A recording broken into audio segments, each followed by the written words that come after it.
Cordial saludo, tutor. Por medio de la presente me permito presentarle mi grupo de trabajo que fue conformado por Sharon González, César Alfonso Guerrero Castañeda, María Fernanda Rojas y quien le habla, Laura Fonseca. El presente proyecto se centra en la construcción y planificación de una propuesta investigativa que permite analizar de manera rigurosa un fenómeno específico considerando tanto sus antecedentes como las necesidades actuales que justifican su estudio, además que se busca a través de un enfoque metódico ofrecer soluciones o generar conocimientos que puedan ser aplicables a escenarios prácticos o académicos aportando al cuerpo existente de literatura y experiencias de la materia. El planeamiento de una investigación con un diseño experimental constituye una etapa fundamental dentro del proceso científico, ya que permite estructurar y organizar de manera sistemática el estudio de fenómenos y relaciones causales de este enfoque, además que se centra en la manipulación deliberada de una o más variables independientes para observar sus efectos sobre las variables dependientes, controlando al mismo tiempo factores externos que pueden inferir en los resultados. Además, el diseño experimental se diferencia de otros enfoques investigativos en su capacidad de establecer relaciones de causa y efecto con un alto grado de validez interna, gracias al uso de técnicas como la aleatorización, los grupos de control y la repetición de experimentos. Por eso, plantear adecuadamente la pregunta de investigación, las hipótesis y las variables a estudiar es crucial para garantizar los resultados obtenidos y que sean más confiables y representativos.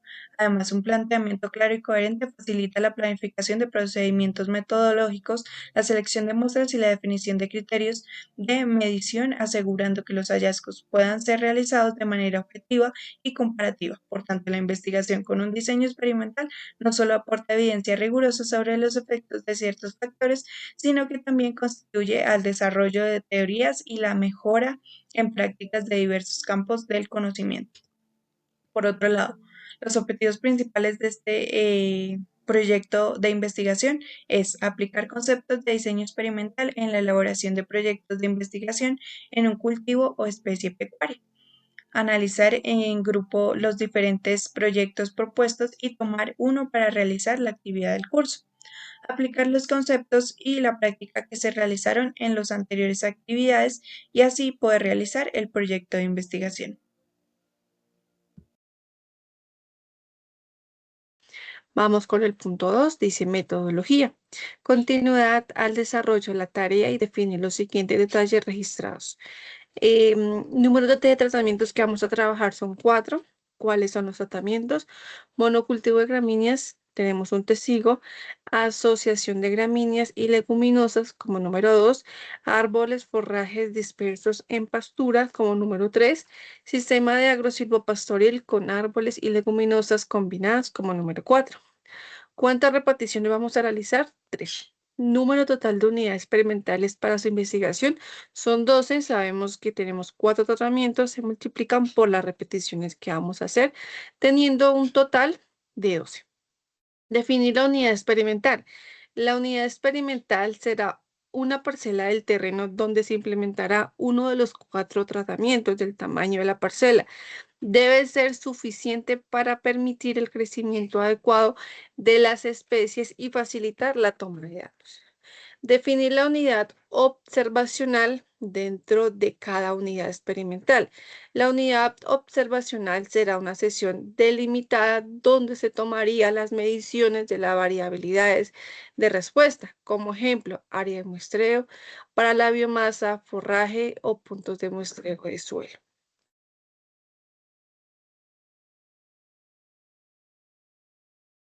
Variables, variable o variables de respuesta producidas por la materia seca. Entonces tenemos como altura de pastura, que serían centímetros, porcentaje de cobertura de las leguminosas, contenido de material orgánico del suelo, serían porcentajes, nitrógeno total en el suelo en porcentajes, densidad aparentemente del suelo en gramos sobre centímetros cúbicos y rendimiento del cultivo asociado, si se incluye en este caso. ¿Qué diseño experimental trabajaríamos? Vamos a trabajar el diseño de bloques completamente al azar.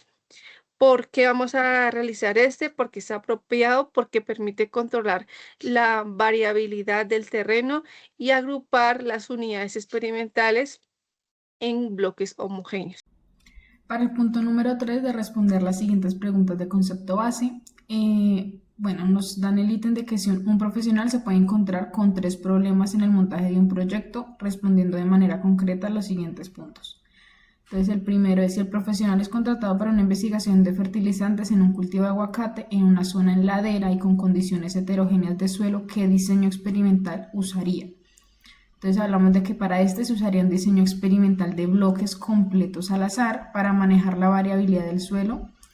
Y en la ladera los bloques se diseñarían para agrupar pues las parcelas con características de suelo similares, como pendiente, tipo de suelo o exposición al sol. Y luego se aleatorizarían los tratamientos de fertilizantes dentro de cada bloque para controlar la variabilidad. Bueno, para el segundo nos dicen que si el profesional tiene que probar 5 fertilizantes F1, F2, F3, F4 y F5, de manera gráfica debemos decirle a un productor cómo montar un diseño en cuadrado latino. Entonces, bueno, pues para montar un diseño en cuadrado latino con los 5 fertilizantes ya nombrados anteriormente, pues el profesional debe explicar que se creará una cuadrícula de 5×5, donde cada fertilizante se colocará una vez en cada fila, como lo podemos ver acá, y una vez en cada columna, controlando así pues los efectos de las variables de bloqueo como la variación del suelo en diferentes partes del campo. Entonces sería una cuadrícula de 5×5 donde nos daría pues 25 unidades experimentales y acá mostramos la gráfica.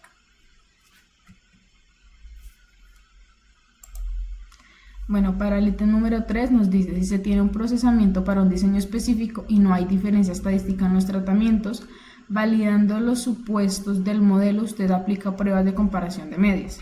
Entonces decimos que no, en esta no se aplican pruebas de comparación de medias cuando no hay diferencia estadística entre los tratamientos, debido a que si el análisis inicial, como pues una ANOVA podría ser, indica que no hay diferencias significativas, pues esto significa que los tratamientos son estadísticamente iguales, por lo que pues no hay necesidad de realizar pruebas adicionales para comparar medias que no difieren significativamente. Bueno, como punto número 4, pues nos dice que el profesional puede encontrarse con diferentes situaciones al momento de plantear un diseño para dar respuesta a las siguientes situaciones. Debemos escribir qué diseño experimental implementarían, plantear y organizar de forma gráfica cómo sería la organización de las unidades experimentales y la aleatorización. Entonces decimos que si fuese un terreno homogéneo, es cuando el suelo es uniforme, las condiciones son constantes, lo ideal es aplicar un diseño completamente al azar. En este caso, pues las unidades experimentales son similares entre sí, por lo que la aleatorización se realiza sin necesidad de agruparlas en bloques, asegurando que los tratamientos se asignen de manera equitativa y sin influencia de factores externos, como lo podemos ver acá en la siguiente gráfica. La división del terreno, pues donde se divide el terreno en una cuadrícula, cualquier otra configuración que sea práctica. Y la asignación aleatoria, que se genera pues un número aleatorio para cada unidad experimental y se asigna un tratamiento según una tabla de números aleatorios o un método similar. Lo podemos ver acá en la gráfica. Bueno, si fuese un terreno heterogéneo, ya hablamos que si el suelo presenta pues variaciones en sus características, lo más adecuado en este caso es emplear un diseño de bloques completos al azar. Este enfoque permite dividir las unidades experimentales en bloques con condiciones similares, reduciendo la variabilidad dentro de cada grupo y logrando una comparación más precisa entre los tratamientos aplicados. Acá podemos ver la gráfica y también pues decimos que el terreno se divide en 4 bloques, ya sea B1, B2, B3, B4, orientados perpendicularmente al gradiente de heterogeneidad para asegurar que las condiciones dentro de cada bloque sean lo más uniformes posibles. Dentro de cada bloque, los 4 tratamientos T1, T2, T3 y C se asignan aleatoriamente a las unidades experimentales, que son las parcelas. Adicionalmente, pues decimos que cuál es la hipótesis nula planteada para condiciones homogéneas y heterogéneas. Entonces decimos, para condiciones homogéneas se parte de la premisa de que los tratamientos no generan diferencias significativas, es decir, cualquier variación observada se debe al azar y no a la aplicación del tratamiento. Luego, para condiciones heterogéneas, decimos que la hipótesis nula plantea que las diferencias entre los tratamientos son causadas únicamente por la variabilidad del suelo y no por el efecto del tratamiento en sí. A continuación voy a dar respuesta a la pregunta del punto 3.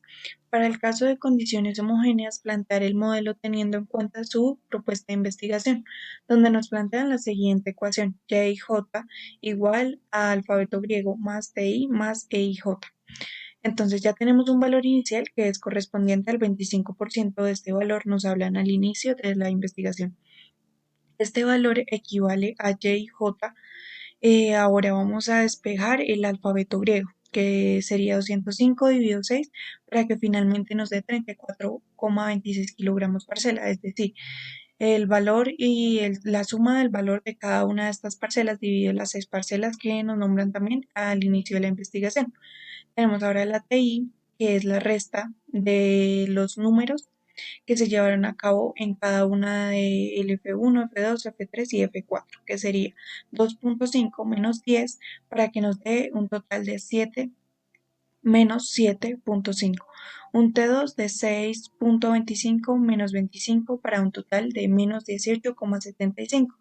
Un T3 de 20.25 menos 81 para un total de menos 60,75 y un T4 igual a 21.0 menos 84 para un total de menos 63. Ahora, el E y G que nos dio un total de 24.75 kilogramos. Ahora la ecuación final quedaría de la siguiente manera: 25 igual a 34,16 más menos 101.50 más 24.75 kilogramos, para que al final nos dé un total de 25.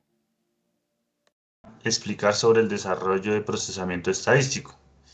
En el análisis de varianza mostró que el tratamiento genera diferencias altamente significativas sobre la materia seca, evidenciando un valor de F muy elevado y un valor P prácticamente igual a 0. Esto confirma que la variación entre tratamientos es mucho mayor que la variación atribuida al azar, por lo que se rechaza la hipótesis nula de igualdad de medidas. Los tratamientos no se comportan de manera similar y se requiere aplicar pruebas de comparación múltiple para identificar cuáles difieren entre sí.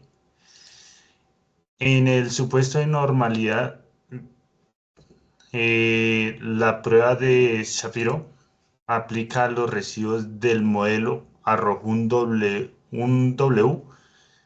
igual a 0.81079 y un P igual al 0.01246, lo cual es menor que el nivel de significancia del 5%. Esto significa que los residuos no siguen una distribución normal, por lo que el supuesto de normalidad de la ANOVA no se cumple y se recomienda complementar con gráficos como el histograma y el ggplot y considerar transformaciones de variable.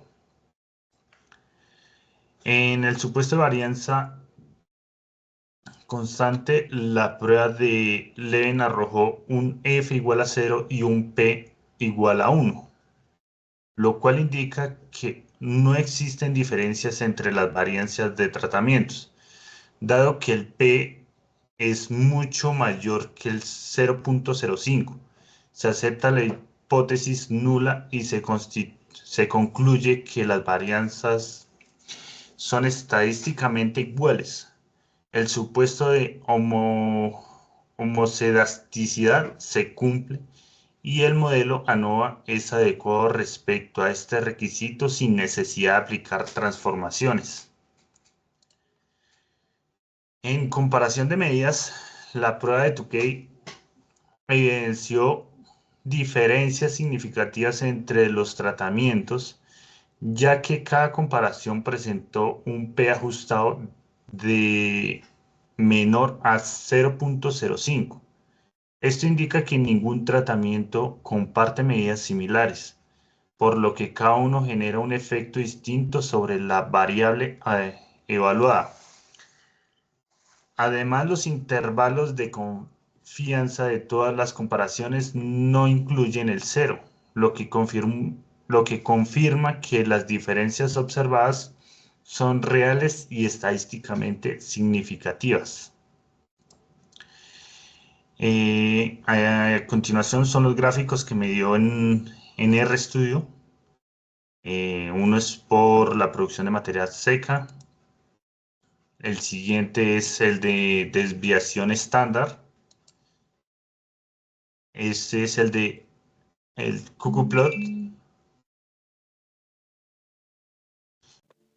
Como conclusión, considero importante la aplicación de conceptos de diseño experimental por medio de un proyecto de investigación, ya que estos nos enseñan y nos permiten el desarrollo de datos confiables, permitiéndonos una interpretación fácil de los resultados para las diferentes prácticas agrícolas y pecuarias.